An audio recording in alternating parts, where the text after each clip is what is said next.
Greetings, Benazir. How are you, David? Very well indeed, and yourself too, I trust.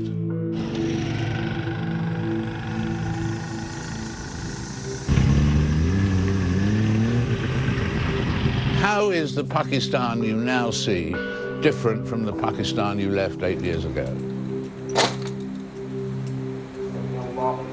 I do believe Pakistan is under increasing threat of an extremist takeover. And to save the country, I believe we must restore democracy. Benazir Bhutto returns to Pakistan today after 8 years in exile, defying warnings of an assassination by Al-Qaeda and vowing to restore democracy to a homeland. I would like to thank all of you who are here and accompanying us on the plane journey back home. This is a very critical moment in Pakistan's history.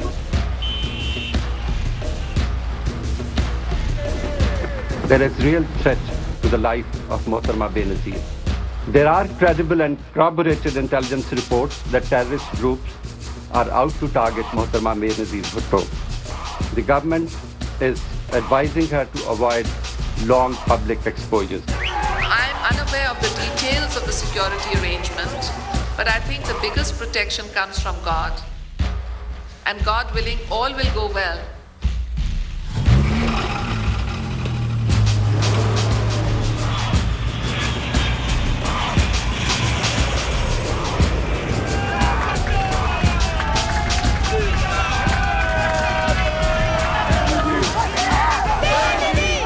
You think that Benazir Bhutto will have a third term as Prime Minister of Pakistan? Well, this is up to the people of Pakistan. I've served them before, and it would be a privilege for me and an honor for me to serve them again.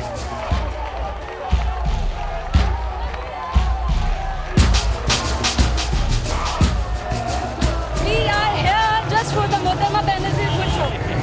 Are you from Karachi? Yeah. Also Karachi?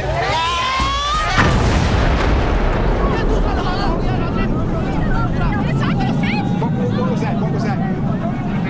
Attack?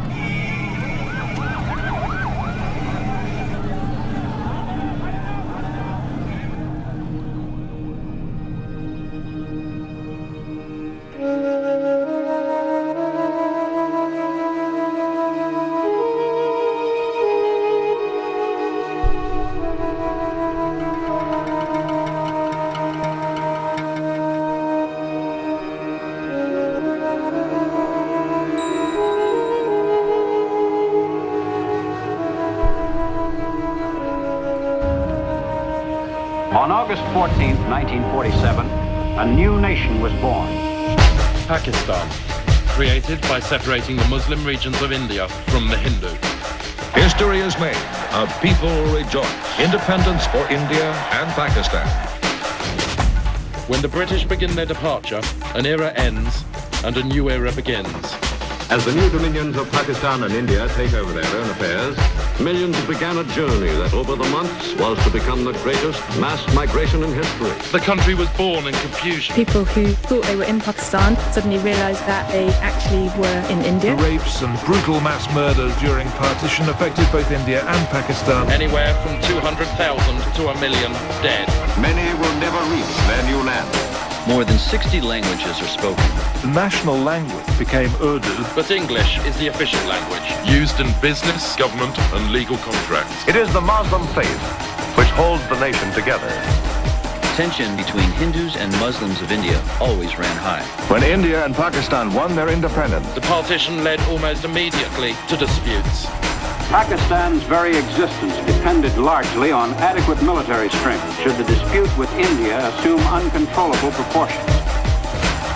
The borderland Kashmir has been a disputed territory ever since. the UN succeeds in obtaining a ceasefire. Pakistan has never managed to get control of all of Kashmir. You're making it very clear to both Pakistan and India that war will not serve their interests. More than half of Pakistan's 63-year history has been spent under military rule. A shortage of jobs, of justice, of good schools, of electricity and running water are the state's everyday failures. Pakistan has achieved a literacy rate of only 67% for men, only 42% for women. Government spending on education is just a small fraction of government spending on the military.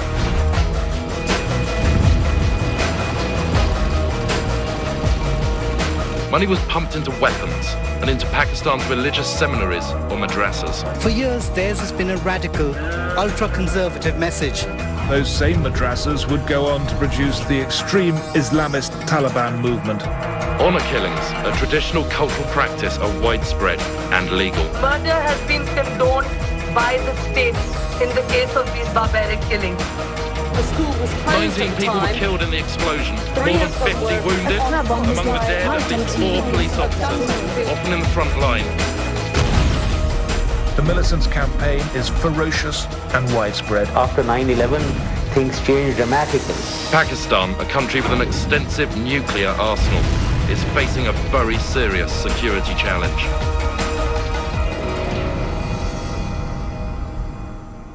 In 1953, 6 years after the birth of Pakistan, Benazir Bhutto was born.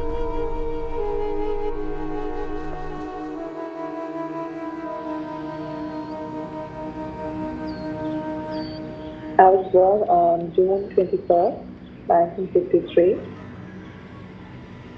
My mother says nobody came to see her for 3 days in the hospital when I was born because they were all in mourning.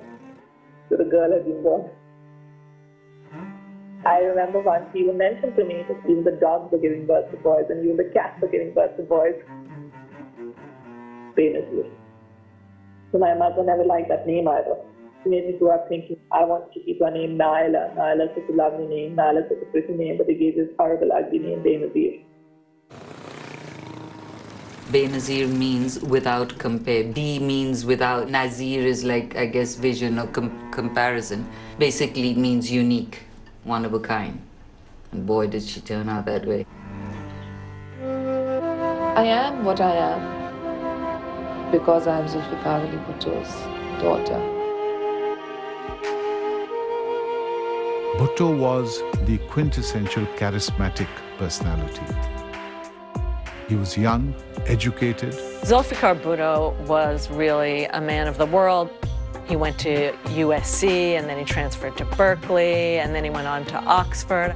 And he wanted to be taken seriously on the global stage. Bhutto was appointed to represent Pakistan at the United Nations. He was able to bring Pakistan in the middle of a lot of global discussions. I think Zulfikar Ali Bhutto, what he had that made him so special was incredible eloquence, great belief in himself, and then a serious ability to do backroom deals. Something that is very famous in Pakistan psyche, Bhutto, when he came to Washington, D.C. and met with Kennedy, Kennedy told him, Mr. Bhutto, if you were an American, you'll be in my cabinet. Bhutto retorted back saying that, Mr. President, if I was an American, I'll be in your place. Here's a guy who goes to the White House and tells an American president that, you know what, I am better than you.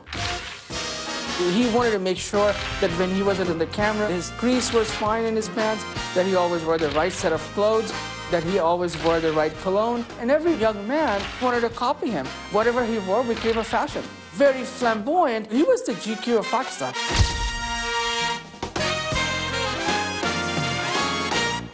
Zulfikar Ali Bhutto was courting my aunt, Nusrat. The minute my father saw my mother, who was so absolutely gorgeous, I think he flipped and was love at first sight. I remember my mother being glamorous and well-dressed and, so confident. Nusrat was not only a wife, but a close partner of Mr. Zulfikar Ali Bhutto.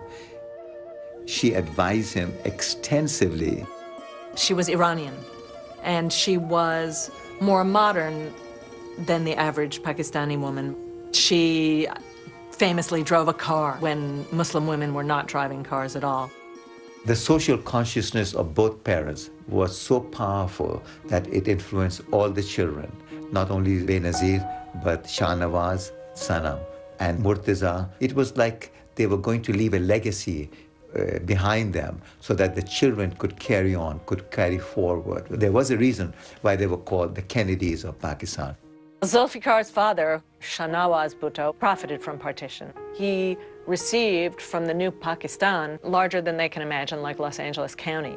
We were landowners, large landowners. My father was telling me, look at the way these people sweat in the heat and in the sun in the fields.